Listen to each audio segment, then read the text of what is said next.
Welcome to Session 5 of Insight and Inspiration from Church History, Christianity on the Move. We'll be talking about the early Middle Ages during this session. I want to begin by looking at the Great Commission found in Matthew 28:18-20. It says this, "Then Jesus came to them, his disciples, and said, 'All authority in heaven and on earth has been given to me. Therefore go and make disciples of all nations, baptizing them in the name of the Father, and of the Son, and of the Holy Spirit, and teaching them to obey everything I have commanded you. And surely I am with you always, to the very end of the age.'" This was the mission that Jesus left with his disciples, to go into all the world, to make disciples and teach them the ways of Jesus. This was done well at times and not so well at other times. And we see that they were very successful in bringing the conversion of the Roman Empire, eventually, at least in the 4th century, where the Roman Empire became more and more identified with this faith, with the Christian religion. But now with the Western Roman Empire crumbling, falling apart, we enter this new phase, new stage of Christianity in the world. But before we get into that, I want us to review first some facts about the church councils and the significance of some of those, and then the rise or emergence of the papacy.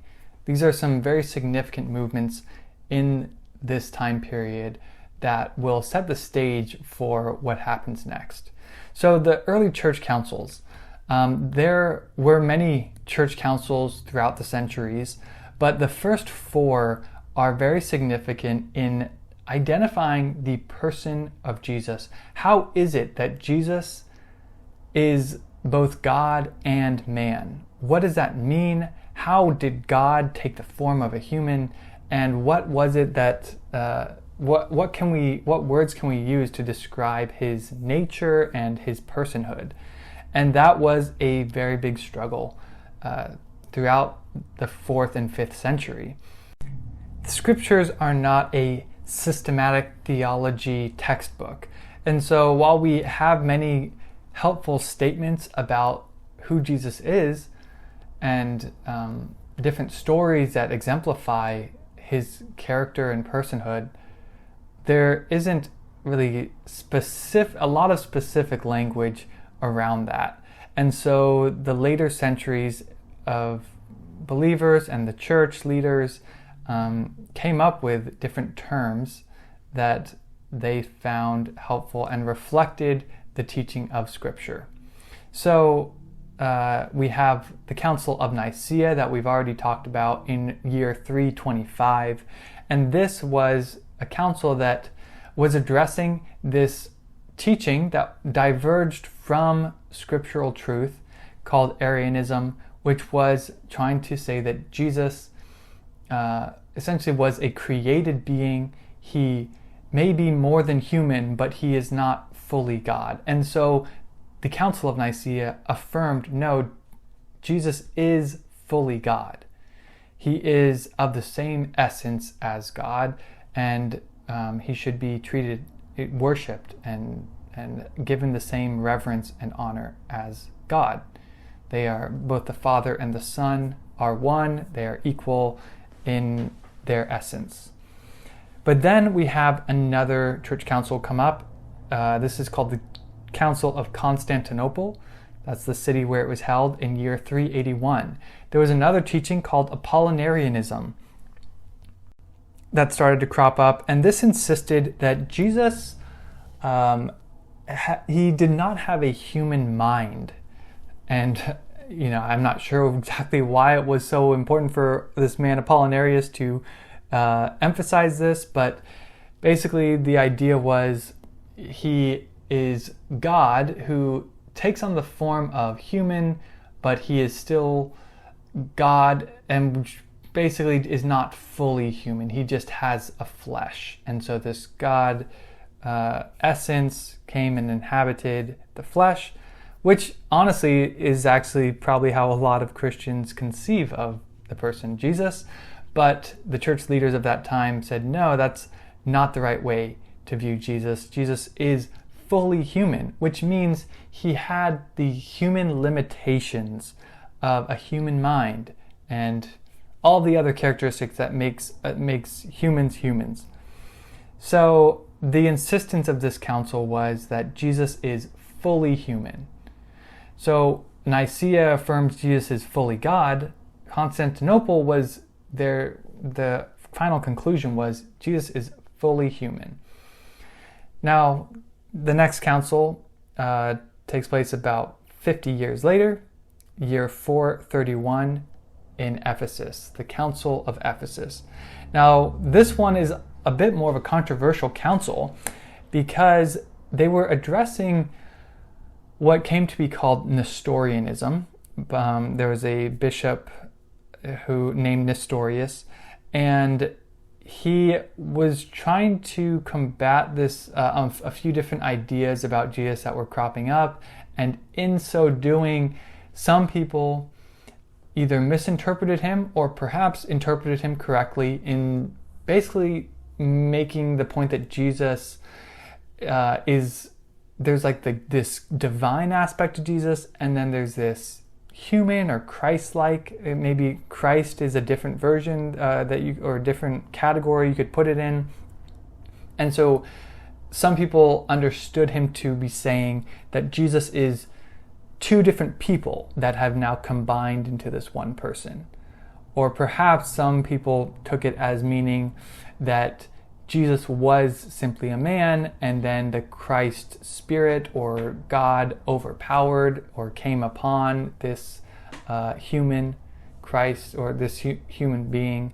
I don't think that's probably not what Nestorius was actually teaching, but nonetheless, this council basically affirmed that Jesus is one unified person. And there were perhaps some other politically motivated reasons for why they were seeking to condemn Nestorius. But let's move on then to the fourth council, which is the Council of Chalcedon in year 451. Now this one was to combat another idea called Eutychianism, also known as monophysitism. These are terms that you probably don't need to memorize or keep in mind, but they're out there. This is essentially the teaching that Jesus' divine nature combined with his human nature, and they blended into one, creating this unique third nature, which is different from the divine and the human. So basically creating a third nature. It's a strange idea. I'm not totally sure what the purpose of that idea is, but this council emphasized that no, Jesus has two distinct natures. He is fully human, he is fully divine. They cohabitate, or they both work in unison within this one unified person of Jesus. So that is basically the way that these councils put language to the personhood of Jesus. He is fully God, he is fully human, he's one unified person, he has two distinct natures, human and divine. While these church councils kind of helped consolidate an orthodox position, which is like a straight view, this is what the church has officially endorsed, there were divergent churches, or what you might in modern day terms call denominations, that diverged from these views. So the Coptic church in Egypt held to this monophysitism view, and they continue to this day to hold that view. There's churches in Asia and like in the East and Persia, or in modern day Iran and other places, that were known as Nestorian churches. I don't think it means that they believe that Jesus is two different people or two different persons within the man Jesus, but nonetheless they came to follow Nestorius, this man who was a bishop of Constantinople who oversaw the Eastern churches. But there you have it. There are some things to be aware of. with the significance of Christology, the doctrine or teachings about the person Jesus that come out of these four councils. Now, the next topic we want to set the stage for the Middle Ages is the emergence of the papacy. Now, you might just think of this as a Roman Catholic thing, and it's, well, why are we talking about it, especially if maybe you come from a Protestant background. But the papacy actually plays a significant role in the history of the church and the history of Christianity, especially in the West, which means all of Europe, as well as, I suppose you could even say, North America. But this was an important thing, and Protestantism broke off from the Roman Catholic Church or from the Western Church. And so the history of the papacy played an important role in that process. So what is the papacy, or who is the Pope? It's essentially a term meaning the father, or the earthly father of the church. He is the Bishop of Rome. And the Bishop of Rome, this goes all the way back to, you could say, to the apostles, although, I don't know, that's debatable. But the bishop is just the overseer, the leader of the church in Rome. And each city had a bishop. But the Bishop of Rome claimed to have supreme authority over the global church as Christ's official representative on earth. He's the one who holds the keys to the kingdom, because the keys to the kingdom that, as Jesus says in Matthew chapter 16, he gives them to Peter.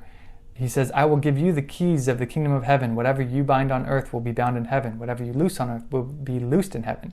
He's speaking to Peter, who he calls the rock, Peter meaning rock.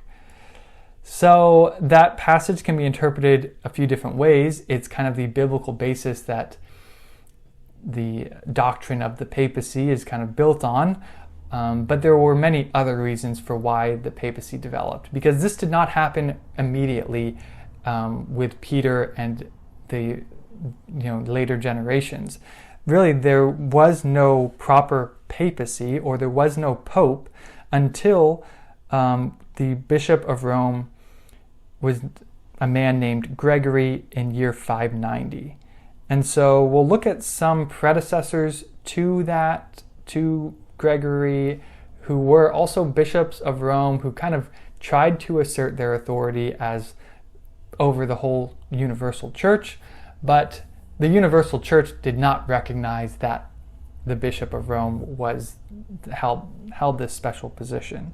So up until about year 400, the concept of the supreme authority of the Bishop of Rome, and therefore the idea of the papacy, did not exist. Before this time, there was simply the Council of Bishops, all of them together. When they came together for these church councils, that's where the authority of the church really resided. And that ruled the church at its highest level.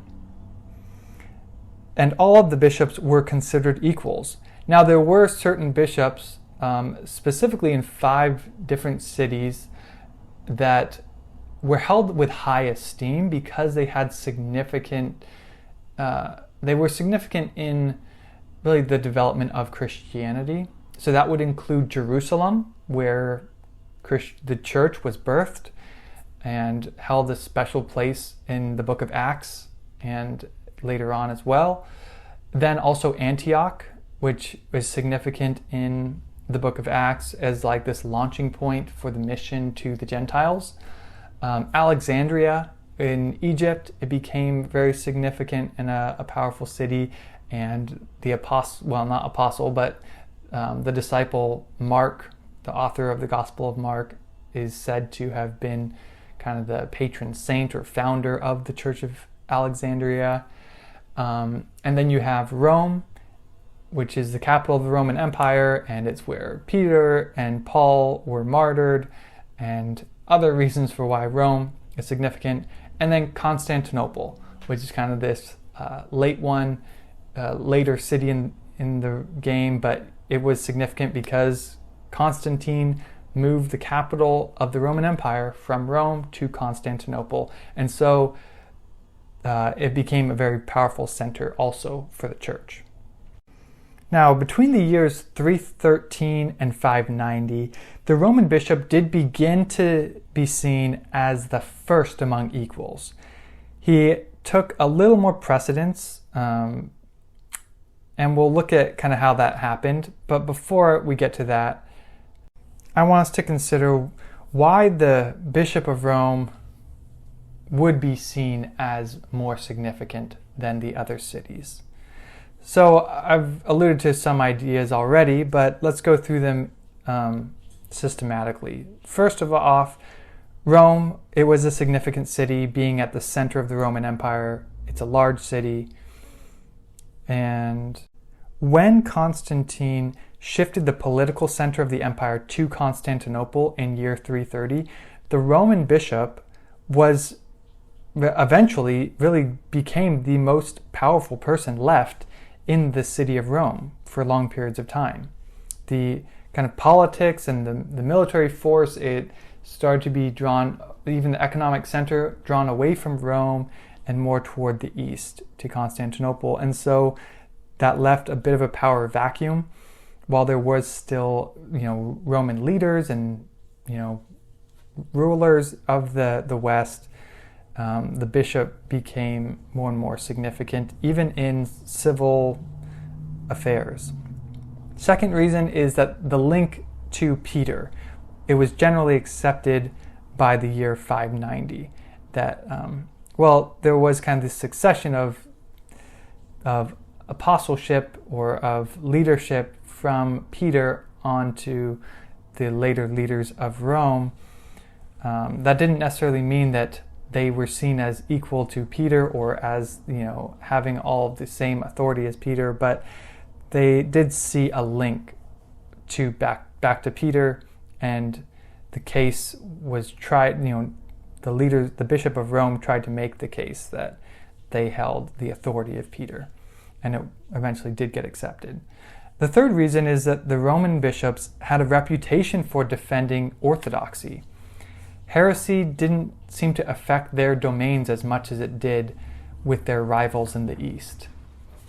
So their views seem to reflect, at least early on, reflect Scripture. Some of the best articulations of different doctrines came from the leadership, the church in Rome. Fourth reason is that some of the most effective missionaries were sent by, or they were especially loyal to, the Bishop of Rome. So, for example, Boniface and, Patrick to Ireland, Boniface to Germany, Augustine to England. These bishops, these missionaries, when they made converts, they taught them, hey, you need to be loyal to the Bishop of Rome. He is the leader of the church. And as they themselves were loyal to Rome. So that spread this idea that Rome, the Bishop of Rome, was significant, and people became loyal to that idea. A fifth and finally, the Roman bishops during this time were especially capable leaders who naturally gained respect, and they consolidated power because of that strong leadership. So let's look at a few examples of significant popes. One is Leo the Great. He was the pope from year 440 to 461. He protected Rome by facing off with the Huns. So again, this is how, the time where the political power of the Roman Empire was based in Constantinople. Rome was weak, and the Huns were coming along and just wiping out, all of Europe, wiping through and down through Italy. And when they came to Rome, Leo went out and confronted them and basically challenged them, saying, I don't know exactly what was said. There might be record of it somewhere, but the gist of it is that he, in the name of God, faced off with them and told them to stop. And for various reasons, partly because they were a weakened force, but also I believe there seems to be some kind of element of God working through this man Leo, and Rome was spared. Leo was one of the first to claim supreme authority in the church. And while other bishops acknowledged his leadership and his prominence, they did not accept the claim that the Bishop of Rome was automatically the universal leader of the church. But his orthodox views were held in high esteem. He gave input into what would have been the Council of Chalcedon, I believe. And so his view, when he wasn't able to attend the council, but he sent what's called a tome, or his letter, or his book of his position, and it was accepted by the council. Another significant pope is Gregory the Great, who I mentioned. He was the pope from 590 to 604, and he is the first bishop of Rome that came from a monastic background. So he was a monk first and then became the bishop. Before he was a monk, was actually the prefect of Rome, so he held a civil office, but then gave that up, became a monk, then became the abbot of a monastery, a group of monks, and then he was forced, against his will, to become the bishop, and he saw this as a punishment from God. But he also took the position very seriously, and he didn't take the title Pope. People who wanted to use that for him, tried to reject that title. Instead, he wanted to be called the servant of the servants of Christ. But nevertheless, he really went beyond servanthood and engaged in a lot of just politics and asserting of power and his will. He was instrumental in transforming the Roman bishopric into the papal system that it remained for the rest, for the rest of the Middle Ages, but also up to today.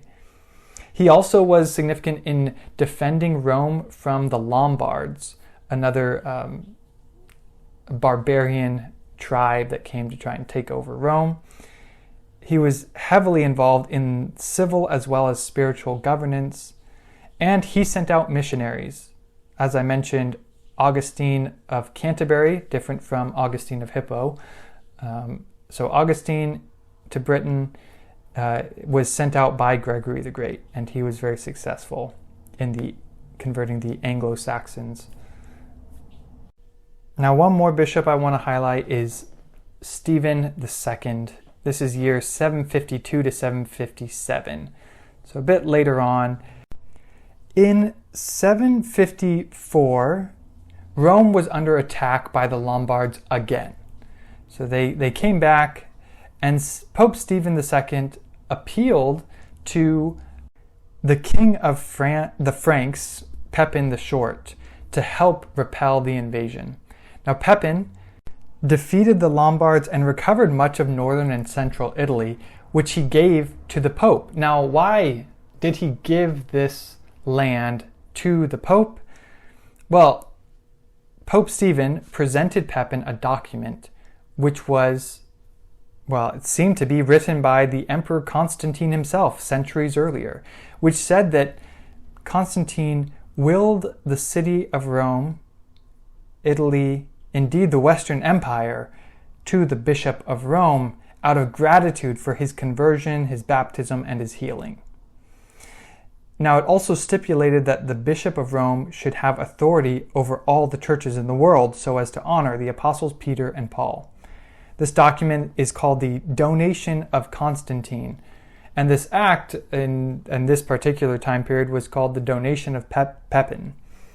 Now, the document was actually proven to be a forgery, but it wasn't proven to be a forgery until 600 years after the fact. It was probably written by someone, perhaps even Stephen himself, as the Pope had sought the help of Pepin to convince him of the authority of the Pope.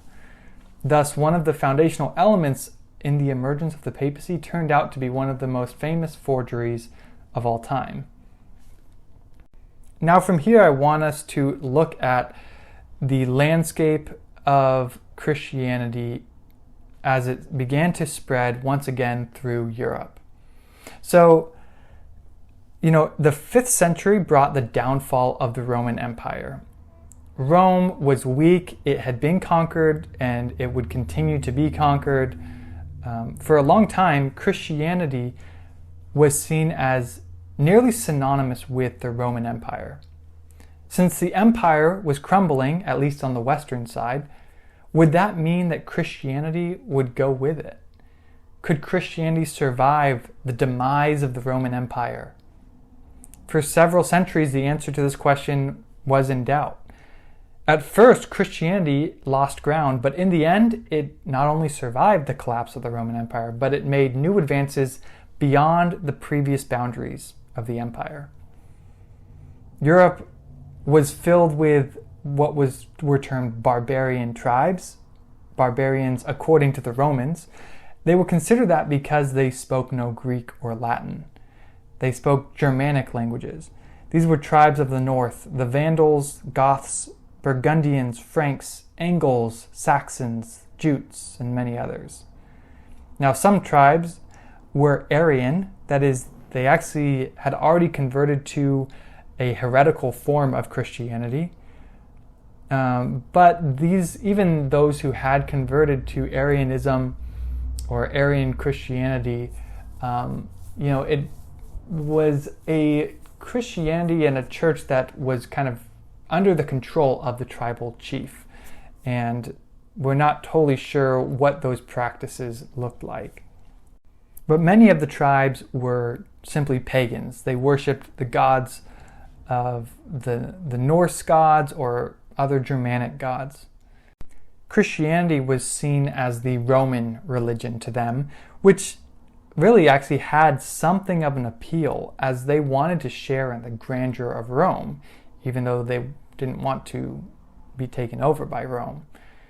So it may not have been too difficult to convince these tribes to become nominally Christian. But it was another thing to teach them Christian doctrine and theology and actually change their outlook on life and the world. They were impressed by miracles and victories that were won in the name of Christ. But educating them and rooting out pagan ideas was much more difficult. One of the first of these tribal chiefs or kings to convert to Christianity was a man named Clovis, king of the Franks, in the year 496. He converted to Christianity for the sake of his wife, who was a Burgundian princess Christian. This was a landmark in the evangelization of the barbarians, and it signaled the beginning of a new era in which the barbarian rulers, and not the Roman Empire, championed the cause of Christianity in the West. Conversions happened on an individual basis, but it was another method that converted Europe: mass conversion. This had its pros and cons. Mass conversions meant that these tribes and cultures could all adopt Christianity together and figure out maybe their own cultural expression of Christianity, and kept their society together as a whole. Rather than just on the individual basis, it might create more division and conflict within their society and battling ideas around what is right and wrong. So the fact that they could all just say, all right, if our chief, our leader has adopted this new religion, then we'll try it out too. Now the downside to that is the fact that it kind of became only a half conversion, if you will, if there is such a thing, and maybe there's not. But while they were Christian in name, they didn't fully understand what that meant, and they held on to many pagan ideas. And one of those things that kind of helped them in that transition was to view various saints as the same kind of way that they viewed their pagan gods. While at the same time there was some check on this, as they did not hold these saints as in the same level or space as their view of Jesus or of God the Father. So let's look at a few of these missionaries. For example, Patrick. Patrick, known as Saint Patrick, and his feast day, or the day of celebrating Saint Patrick, has come into popularity in Irish culture and in the West. Now, Patrick himself was not Irish. He was born in Britain to a Christian family during the time of the Roman Empire. Now, at the age of 16, the Romans withdrew their forces from Britain, and he was taken by Irish raiders and sold as a slave in Ireland, which was ruled by Druid pagans at the time. He remained there 6 years, during which time his Christian faith actually deepened. He was able to escape and return home, but he became convinced that he must return to Ireland to preach the gospel. In a dream, he heard the Irish calling to him, "We plead with you, come and walk among us once more." In year 432, he returned as a bishop and spent 30 years evangelizing most of Ireland and instituting Irish monasticism, which had a particular missionary focus. The 6th century saw the beginning of Irish monastic missions, including Columba in 521 to 597, who evangelized the Scots and the Picts in what's now Scotland and northern England. And another Irish monastic missionary named Aidan, he died in year 651. He evangelized Northumbria, which is southern Scotland, northern England.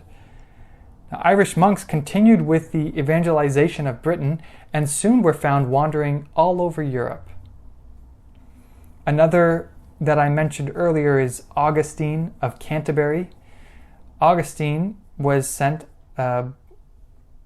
by Pope Gregory to the Anglo-Saxons who had invaded Great Britain or Britannia. Pope Gregory wanted to go there himself, but was unable to. This is before he was the Pope. And once he became the Pope, he sent 40 monks led by Augustine to go to the Angles, the Anglo-Saxons in Britain, in order to replant the gospel on English soil. Augustine obtained a hearing from King Ethelbert in Kent, thanks to King Ethelbert's Christian wife, Queen Bertha, or Charibert. She was the daughter of a Frankish king who had already, the Frankish people had already converted to Christianity. Augustine persuaded the king to grant them land to start a monastery, and he was appointed the first Archbishop of Canterbury. Now, another missionary named Boniface, he was born in Devonshire in Britain, and he was sent by the Pope to Germany as a missionary to convert the pagans there. He had great success after chopping down Thor's sacred tree, and he finished his life as a martyr in the still pagan Netherlands. So we see here throughout the early Middle Ages that Christianity advanced beyond the Roman Empire, and we see many of these Germanic tribes that had been migrating down in throughout Europe and into Italy as well, and into Britain and other places, as well as just like the Druids of Ireland and of Scotland. They began to see the power of Christianity and the message of the gospel, and in large masses converted to the Christian faith and what came to be known as Christendom, which the Pope was kind of this earthly ruler or overseer of the Western Church. Now, we also have to mention an important development that was taking place in the East, in, well, what's now modern day the Middle East, but into Asia, and where it clashes with Eastern Europe. Now, from what I just described about what would eventually become the Europe that we know it as today, its conversion to Christianity, and that remained true throughout the Middle Ages. So Christianity is typically historically seen as being a more European religion. Yet we've already seen throughout all of church history how Christianity spanned 3 continents even in its earliest days, largely thanks to the Roman Empire, but Christianity was not limited by the imperialism of the empire or to national borders. Christianity had a presence throughout Asia and Africa fairly early on. 1/3 of the world's Christians lived in Asia by the 11th century and 10% in Africa. Yet the history of Christianity in these regions during the early days are not well known today. This has at least 2 reasons. One is, as I mentioned, the Council of Ephesus and the Council of Chalcedon. They rejected the theology that was widespread in these regions. So these Christians were seen as heretics and not true Christians. And there might be some truth to that, but at the same time, some of those differences and distinctions might be splitting hairs, and did they still hold to the central gospel of Jesus Christ?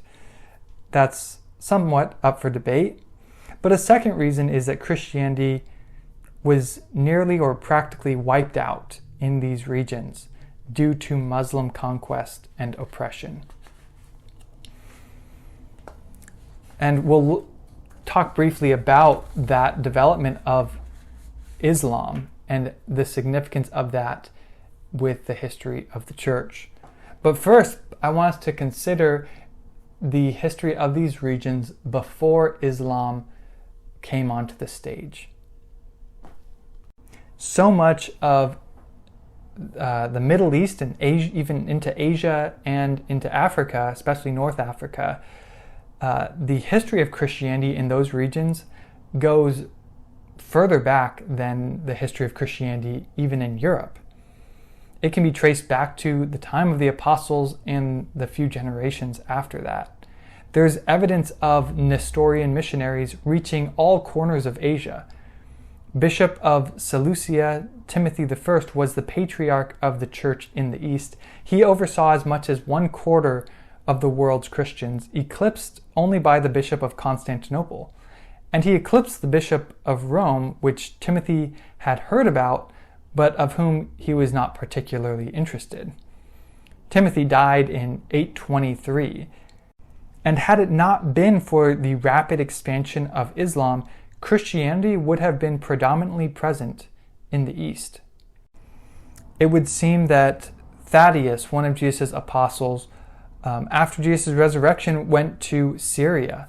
And we have stories of the ruler of Mesopotamia and of this area named King Abgar converting to Christianity, and Thaddeus was able to set up schools and libraries and hospitals.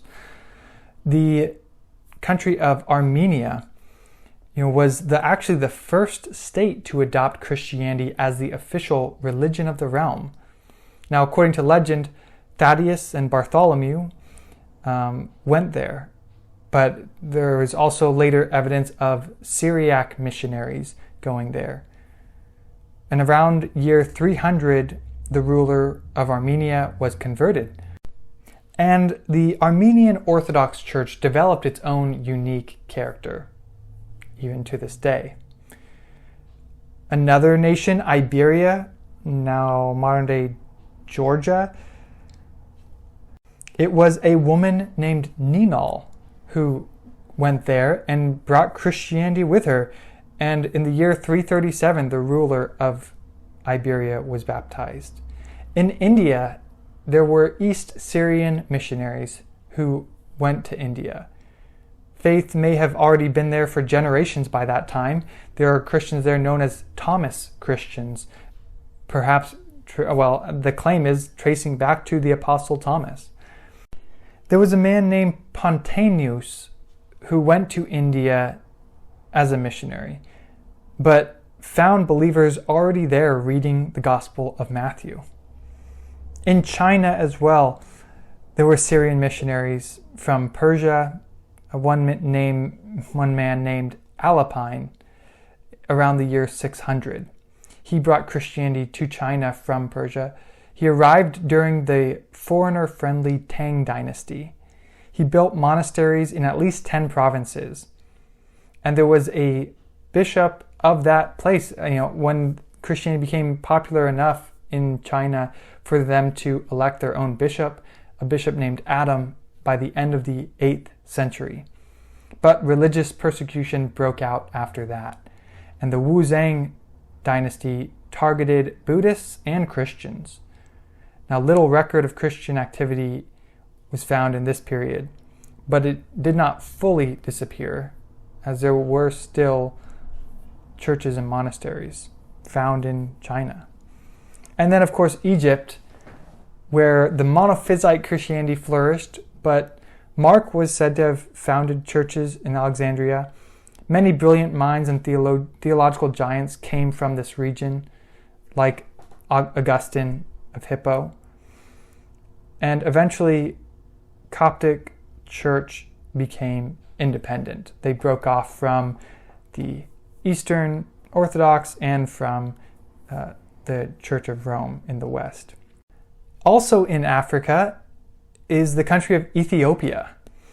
Now, there's some reason to believe that the Ethiopian eunuch, who is converted by a disciple named Philip in Acts chapter 8, he may have taken Christianity with him back to Ethiopia. But there's also a very significant missionary. Well, he was a missionary not by choice, but a man named Frumentius. He was actually a sailor. He died in the year 383. But he was a sailor from Tyre, and he was shipwrecked near Ethiopia around the year 340. He became a civil servant in the king's court, and he converted the king of Ethiopia and served as personal tutor of the crown prince. When the crown prince became king, he made Christianity the official religion, and Frumentius was ordained as bishop of the capital city. Monasteries formed missionary monks that spread Christianity throughout the country and beyond into Arabia and Yemen, effectively eliminating paganism from that realm. The Ethiopian Orthodox Church is still the largest denomination in Ethiopia today, surviving Muslim rule from the 7th and 8th century. When Europeans eventually arrived in East Africa in the 16th century, they noted how numerous were the churches and the monasteries there. One more country to look at is Nubia. As early as the 3rd century, but first official record of Christianity was between 527 and 567. The Byzantine emperors sent missionaries to Nubia. King Soko converted to Christianity, and it flourished as a Christian civilization until Muslim conquest in the 15th century, when Arabic replaced Nubian. But it still lives on, though significantly diminished. So we see here that North Africa, Asia, the Middle East, Christianity was spreading in various forms and taking on distinct characteristics and practices, but this all was radically changed with the development of Islam. Now, let's look briefly at how that came about. You may have heard of the founder of Islam, the Prophet Muhammad. He was married to a rich widow at the age of 25, and the widow was 15 years older than him. As a merchant, he traveled and became acquainted with Jews, Christians, Gnostics, and pagans. He acquired an imperfect knowledge of the Jewish and Christian traditions. He heard different ideas, maybe he heard some scriptures read, there's evidence that he probably was not literate himself. Now, he was a deeply religious man, but he was also a very troubled person who had violent convulsions and epileptic fits. He spent a lot of time in prayer, fasting, and meditation, and he was obsessed with the idea of the divine unity, that God is one. He believed in monotheism. There is one ultimate God, and that God is without division. In his 40th year, in the year 610, he claimed to have been visited by the angel Gabriel in a trance just outside of the trade port city of Mecca, and he was commissioned to be a prophet for the Lord. He ran home and told his wife, and his wife was very supportive. In Mecca, he tried to persuade others to abandon their idols, their pagan ways, and to join his new movement. Now, he gained a small following, primarily made up of his family and relatives. But him and his followers were driven away from Mecca by the people of Mecca, and they fled to a town 250 miles north, a 10 days journey to a city called Medina. Now, while in Medina, he gained a larger following. He had way more success there, and he was recognized as a prophet and lawgiver. At first, he proclaimed toleration. Let there be no compulsion in religion, he said. But once he gained more power and influence, he proclaimed the opposite principle, that all believers must join Islam, pay tribute, or suffer the sword. He believed in the use of the sword as the best missionary. With his new enthusiastic followers, he won his first victory over the Quraysh with an army of 305 people, mostly citizens of Medina, against a force that was twice as large.